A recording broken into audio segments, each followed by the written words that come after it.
तो चलिए अपने क्वेश्चन नंबर 4 को स्टार्ट करते हैं, जो कि है क्या कि दो पार्टिकल्स हैं, ईच हैविंग अ मास। दो पार्टिकल्स, देखो यहाँ पे लिखा है दो particles having a mass of 5 gram and charges of 1 × 10⁻⁻7 coulomb stay in limiting equilibrium on a horizontal table. तो एक काम करते हैं, मैं पहले एक काम करता हूँ, एक हॉरिजॉन्टल टेबल बना देता हूँ। ये मेरे पास हॉरिजॉन्टल टेबल है, ओके। अब उसने बोला है कि उसमें दो चार्जेस है, एक चार्ज ये रहा, ठीक, ये रहा मान लो, और दूसरा चार्ज ये रहा, ठीक। अब मैंने क्या बोला गया, दोनों का चार्ज क्या बोला है, सेम दिया है, Q और ये Q, और Q की वैल्यू आपको पता है, दे रखी है वहां पे। Q की वैल्यू वो है 1 × 10 की पावर कितना, -7 कूलम, ठीक है। दोनों का मास भी दे रखा है, दोनों का मास भी सेम है, पार्टिकल का दोनों का मास भी सेम है, और मास की वैल्यू आपको दे रखी है कितनी, 5 ग्राम, ठीक है। डिवाइड कर देंगे किससे, 1000 से, ताकि ये कन्वर्ट हो जाए किसमें, केजी में, ओके। तब ये कन्वर्ट हो जाएगा किसमें, केजी में। अब बोला गया है कि इनको हॉरिजॉन्टल टेबल में रख दिया गया, लेकिन एक चीज बोली गई है यहाँ पे, क्या कि लिमिटिंग इक्विलिब्रियम में है। कम ऑन, ध्यान दीजिएगा, लिमिटिंग इक्विलिब्रियम अगर आपको याद हो, 11th क्लास में पढ़ा होगा फ्रिक्शन के कॉन्सेप्ट में, लिमिटिंग फ्रिक्शन नाम की एक चीज होती थी, ठीक है। तो वही आने वाला है यहाँ पे, आपको समझ आ रहा होगा जिन्होंने पढ़ा हुआ है फ्रिक्शन ऑलरेडी। तो नहीं भी पढ़ा कोई दिक्कत नहीं है, आपको समझ में आ जाएगा, ठीक है। तो दो पार्टिकल हैं, दोनों का चार्जेस सेम है, मासेस सेम है, दोनों को क्या रखा हुआ है, टेबल पे रखा हुआ है, और वो ना लिमिटिंग इक्विलिब्रियम में। अब लिमिटिंग इक्विलिब्रियम में बोलने का मतलब क्या है इसका, मैं आपको कोशिश करता हूँ समझाने की। दोनों के बीच में सेपरेशन दे रखा है 10 सेंटीमीटर, ठीक है। तो दोनों के बीच में 10 सेंटीमीटर की दूरी पे रखा हुआ है दोनों पार्टिकल को, ओके। अब लिमिटिंग इक्विलिब्रियम ऐसा क्यों बोल रहा है, यानी कि कहीं ना कहीं, अब इक्विलिब्रियम कब आता है यार, पहले सोचो, यानी कि कहीं ना कहीं फोर्सेस का रोल तो पक्का होगा। तो दो चार्जेस है, सेम चार्जेस है, तो ऑब्वियस ही बात है वो क्या करेंगे, एक दूसरे पे क्या करेंगे, रिपल्शन का फोर्स लगाएंगे, ऐसे रिपल्सिव फोर्स लगाएंगे। तो ये जो रिपल्सिव फोर्स है, चलो ये तो ठीक है, आपको पता है, हम निकाल सकते हैं by Coulomb's law. Coulomb's law के अनुसार F इज इक्वल टू क्या होता है, K, Q1 Q2, दो जो यहाँ पे दोनों क्या है, सेम ही है, तो Q² हो जाएगा अपॉन क्या हो जाएगा, दोनों के बीच की दूरी R का स्क्वायर होना चाहिए, और R कितना है मैं यहाँ पे लिख लेता हूँ, R है यहाँ पे 10 सेंटीमीटर, ठीक है। आपको डिवाइड करना पड़ेगा किससे, 100 से, यानी कि 0.10 मीटर, मीटर में कन्वर्ट करना पड़ेगा। तो मैं आप लिख लेता हूँ कि R², ऐसे ही होता है ना formula, F is equal to K Q1 Q2 upon R²। Q1 Q2 यहाँ पे क्या है, सेम है, Q चार्जेस है, इसलिए Q² कर दिया अपॉन R², ओके। यानी कि इन पे फोर्स लग रहा है, रिपल्सिव फोर्स तो पक्का लग रहा है। अब अगर सोचो, अगर रिपल्सिव फोर्स लग रहा होगा, कोई और फोर्स ना होता तो ये तो मूव कर जाता है, ये यहाँ से, ये जो चार्ज है यहाँ से मूव कर जाता आगे को, ऐसे आगे को मूव कर जाता है, या ये भी जो चार्ज है आगे को मूव कर जाता है, क्योंकि नेट फोर्स क्या लग रहा था उस पर, F, और F लगेगा, फोर्स लगेगा तो मूव कर जाएगा। बट ये बोल रहे लिमिटिंग इक्विलिब्रियम में है। अब देखो ये क्या आ रहा है यहाँ पे, इक्विलिब्रियम में, यानी कि क्या हो रहा है यहाँ पे, जो फोर्स लग रहा है, ये जो इलेक्ट्रोस्टैटिक फोर्स लग रहा है, कोई ना कोई क्या कर रहा है, इसको बैलेंस जरूर कर रहा है यहाँ पे, ठीक है।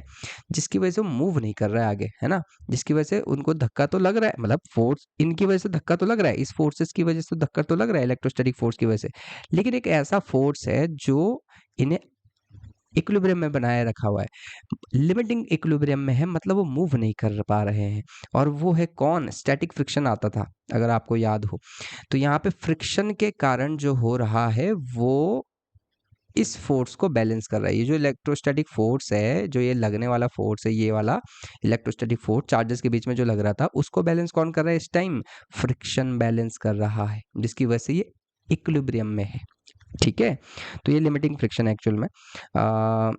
अब देखते हैं फ्रिक्शन की वैल्यू, जिनको नहीं पता भाई कैसे निकालते हैं लिमिटिंग फ्रिक्शन की वैल्यू, तो F, स्मॉल f से डिनोट कर लेता हूँ, चलो small f is equal to mu into R होता है, R होता है रिएक्शन, और F इज इक्वल टू, और R की वैल्यू हम कैसे लिखते हैं अगर आपको याद हो, M इंटू G लिखते हैं, ये फ्रिक्शन में पढ़ाया गया है पूरा कॉन्सेप्ट, ओके।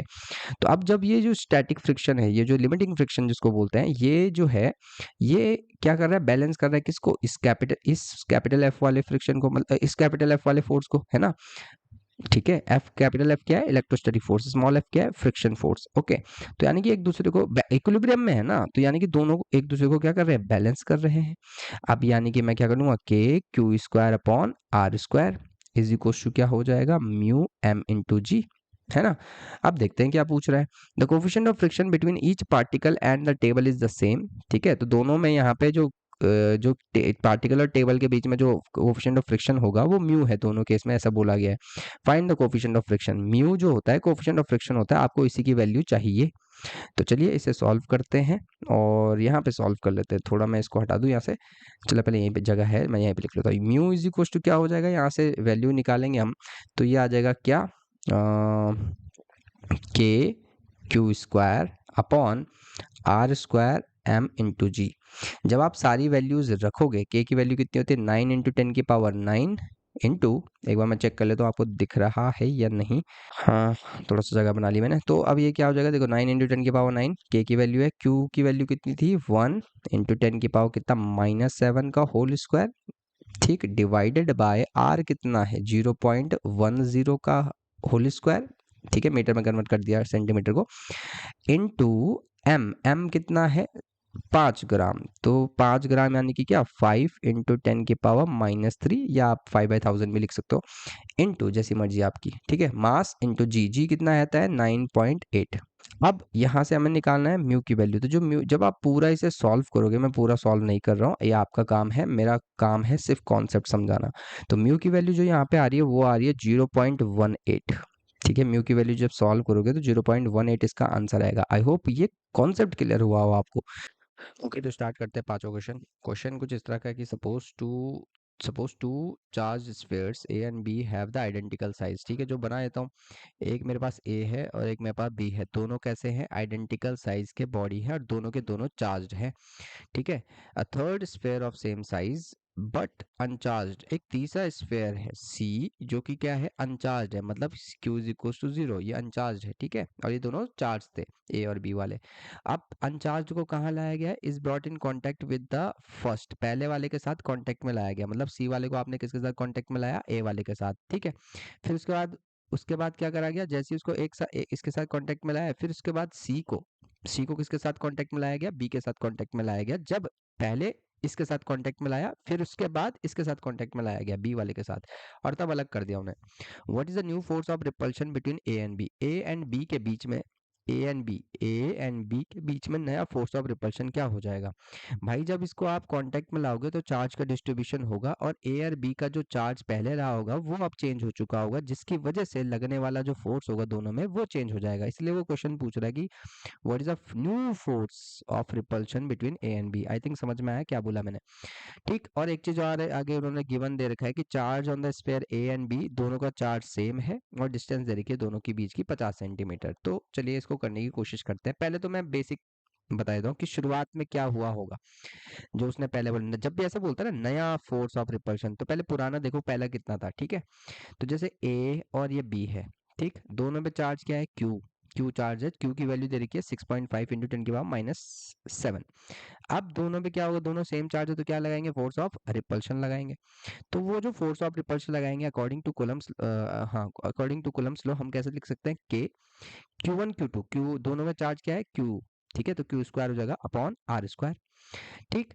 तो इतना तो आई थिंक समझ में आ गया होगा कि हमने करा क्या है। ओके, अब इसके बाद क्या करेंगे, अब जब वैल्यू निकालोगे आप यहाँ से, तो फोर्स की वैल्यू जो आएगी 9, देखो 9 इंटू 10 की पावर 9, मैंने के की वैल्यू रखी, क्यू का वैल्यू क्या है 6.5 इंटू 10 की पावर कितना है -7 का होल स्क्वायर, डिवाइडेड बाय दोनों के बीच की दूरी कितनी थी 0.50, मीटर में कन्वर्ट कर दी मैंने, ठीक है, उसका स्क्वायर। तो जब आप इसे सॉल्व करोगे तो यहाँ पे जो आंसर आएगा, एक मिनट में थोड़ा जगह बना दूं, आई थिंक जगह कम है यहाँ पे, ठीक।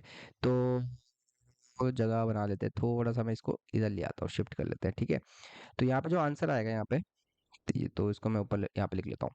तो F इज इक्वल टू यहाँ पे आएगा 1.5 इंटू 10 की पावर -2 न्यूटन, इतना फोर्स आएगा जब आप इसे सॉल्व करोगे। सॉल्व करने का काम आपका है, मैं अभी कॉन्सेप्ट सिखा रहा हूँ, ठीक है। तो मैंने तो पहले फोर्स निकाल ली, जब क्या था, जब दोनों ए एंड बी जो थे, जब चार्ज दोनों पे क्या था, सेम था, ठीक है, तब इतना फोर्स था शुरुआत में। पहले सी कांटेक्ट में नहीं आया है अभी दोनों के, ध्यान रखना, सी कांटेक्ट में नहीं आया है, ये तो मैंने अलग कराया, अभी शुरुआत कर रहा हूं मैं क्वेश्चन की, ठीक है। तो सी कांटेक्ट में अभी नहीं आया है, तब जो फोर्स लग रहा था वो इतना लग रहा था दोनों चार्ज के बीच में, रिपल्शन वाला फोर्स 1.5 इंटू 10 की पावर -2 न्यूटन। ओके, तो भाई जो फोर्स की वैल्यू हमारे पास आ चुकी है शुरुआत में, वो कितनी आई है 1.5 इंटू 10 की पावर -2 न्यूटन। समझ गए ना, हमने कौन सा कॉन्सेप्ट लगाया, हमने लगाया F is equals to K Q square upon are square, same charge था इसलिए, और उसकी वैल्यू कितनी आई है, इतनी आई है। आई थिंक इतना समझ में आ गया होगा। अब करते हैं जो उसने शुरुआत में बोला है, वो करते हैं जो करना चाह रहे हैं। ए है, ठीक। और दूसरा कौन है, सी है, ये सी है, ये यहाँ पे बनाया था सी। अब मैंने क्या किया, इसको कांटेक्ट में लाऊंगा इसके साथ, इस पे कौन सा चार्ज है, इस पे कोई चार्ज नहीं है। और क्यू ए वाले के पास कौन सा चार्ज है, क्यू चार्ज है। क्यू की वैल्यू कितनी थी, 6.5 इंटू 10⁻⁻7। कांटेक्ट में लाते हैं दोनों को, तो देखते हैं क्या होता है। ठीक, तो यहाँ से मैंने इसको कांटेक्ट में लाया, ए और सी कांटेक्ट में आ गए, ए और सी कांटेक्ट में आ गए। ए क्यू का चार्ज क्या है, 0, ए का चार्ज क्या है, क्यू। अब देखो ये सिस्टम बना दिया इन्होंने, जब आप कांटेक्ट में लाते हो जब भी, तो आप ऐसे बना दिया करो, ये सिस्टम बन गया आपके पास। तो टोटल चार्ज क्या हो जाएगा, क्यू प्लस 0। ये कितना का टोटल चार्ज, क्यू। ध्यान रहे जब भी आइडेंटिकल बॉडीज को आप अलग अलग करोगे, ऐसे अलग अलग करोगे, ठीक है, कांटेक्ट में लाने के बाद अलग अलग करते हो, तो दोनों में जो चार्ज होता है ना, जो सिस्टम का जो चार्ज बन चुका था, जब अलग अलग करोगे इन्हें तो वो बराबर बढ़ जाता है। तो क्यू देखो पहले कितना था टोटल चार्ज, क्यू, अब वो बराबर बढ़ जाएगा जब उसे आप अलग अलग करोगे, क्योंकि आइडेंटिकल साइज है। तो Q/2 और Q/2 ऐसा होता है, ये ध्यान रखें। क्या करेंगे, जब भी आप अलग करोगे दो आइडेंटिकल बॉडीज को, जो उनका चार्ज रहा होगा टोटल चार्ज, पहले मैंने टोटल चार्ज निकाला, और जैसे ही आप उन्हें अलग करोगे तो टोटल चार्ज क्या हो जाता है, बराबर बढ़ जाता है दोनों में, जब आप उन्हें अलग अलग करते हो। तो मेरे पास समझ में आ चुका है कि ए का चार्ज जो मेरे पास आया है वो है Q/2, है ना। ठीक है, सी का चार्ज कितना आ चुका है हमारे पास, सी का भी आया है, अभी कितना आया था, सी का भी क्या हो चुका है, Q/2 हो चुका है। तो अब निकालते, अब उसने क्या बोला कि सी को, ये जो सी है जिस पे चार्ज कितना है, Q/2, अब वो किसके साथ कांटेक्ट में आया है, बी वाले के साथ कांटेक्ट में आया है, तो ये रहा बी। ठीक है, ये रहा बी, बी के साथ कांटेक्ट में आया है। ठीक, अब बी के साथ जो कांटेक्ट में आया, बी पे चार्ज क्या था, क्यू, पहले शुरुआत में। जैसे ही कांटेक्ट में आओगे, अब ये देखो ये सिस्टम बन गया। और जब ये सिस्टम बन गया तो अब टोटल चार्ज निकालेंगे पहले, तो टोटल चार्ज इस सिस्टम का क्या आएगा, Q/2 प्लस क्यू, वो क्या आएगा, 3Q/2। आई थिंक समझ में आ गया। अब जैसे ही मैं इन्हें अलग अलग करूंगा, मतलब सी को अलग कर दिया और बी को अलग कर दिया, ठीक, तो दोनों का चार्ज क्या हो जाएगा, बराबर बढ़ जाएगा। और टोटल चार्ज कितना था जब सिस्टम बनाया था आपने इनको कांटेक्ट में लाके, तो 3Q/2 था ना, तो अब वो बराबर बढ़ जाएगा, ये बराबर बढ़ जाएगा इन दोनों में, तो बराबर बढ़ेगा मतलब 3Q/2 का आधा क्या हो जाएगा, 3Q/4। ऐसी सी में भी क्या हो जाएगा, सी वाले में क्या हो जाएगा, 3Q/4। तो ये रहा सी और ये क्या था, बी। ठीक है, आई थिंक समझ में आ गया। तो बी में चार्ज इतना हो गया भैया। अब बोला है what is the new force of repulsion, तो ए एंड बी के बीच का पूछ रहा है, बिटवीन ए एंड बी। ठीक है, बिटवीन ए एंड बी, तो ए एंड बी, तो भाई ए एंड बी का चार्ज पता होना चाहिए। ए में चार्ज मैंने लिखा हुआ है ऑलरेडी, Q/2 बच गया था, Q/2 था। और इसमें कितना बन चुका था, 3Q/4, बी वाले में, ये बी है और ये क्या है, ए। दोनों के बीच की दूरी अभी भी उतनी है, वो तो चेंज नहीं हुई, वो तो 50 सेंटीमीटर है, यानी कि 0.50 मीटर। तो भाई बताओ रिपल्शन फोर्स कितना होगा, अब नया रिपल्शन फोर्स तो फिर से लगाएंगे कूलम्स लॉ। ये क्या हो जाएगा, K/Q/2,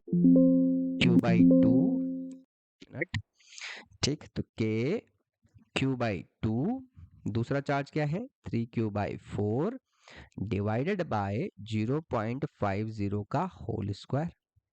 आई थिंक समझ में आया कि क्या करा मैंने। अब देखो भाई, इसी को सॉल्व करते हैं आगे।